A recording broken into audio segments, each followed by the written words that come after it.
Hello there guys, this is Saucy Famadan. I'm your IELTS trainer from Warangal. So IELTS writing task 1 la task 2 la difference ఏంటంటే IELTS writing task 1 for academic students is going to be a depiction of a bar chart or a line chart or a flow chart or a pie chart or a process diagram. Sometimes you might also get a map or just a life cycle kind of thing, scientific diagram. But these are very rare. And remember, your IELTS writing task 1 should be written at least in 150 words. What happens if I don't write in 150 words? Your score is not going to drop drastically. You don't need to worry. Eప్పుడు drop అవుతుంది score if you just write 70 or 90 or 110 words, okay? 145, 140 పైన, anything is good. What about the writing task 2? Your writing task 2 is essay writing and you're going to write an essay. You'll be told to write an essay, right?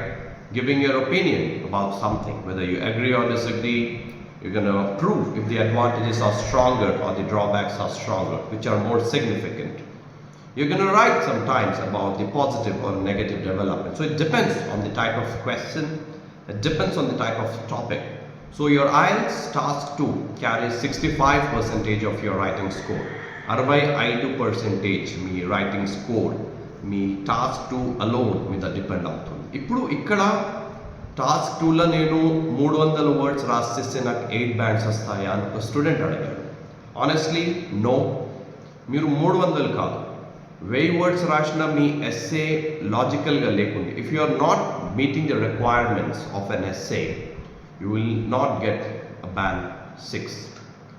ఎప్పుడైతే మీరు దాని రిలేషన్లో రాస్తారో అప్పుడే మీకు ఒక basic score అనేది వస్తుంది. Or else you might get just a band 5.5 or hardly అది కూడా రాకపోవచ్చు ఒక్కొక్కసారి. బికాస్ మీరు ఎగ్జామినర్ అడిగింది రాస్తుండ్రా లేకుంటే మీకు ఏం కరెక్ట్ అనిపిస్తూ అదే రాస్తుండ్రా, that matters you people. All right, so video కనుక నచ్చితే నా ఛానల్కి సబ్స్క్రైబ్ చేయండి. God bless you. Goodbye.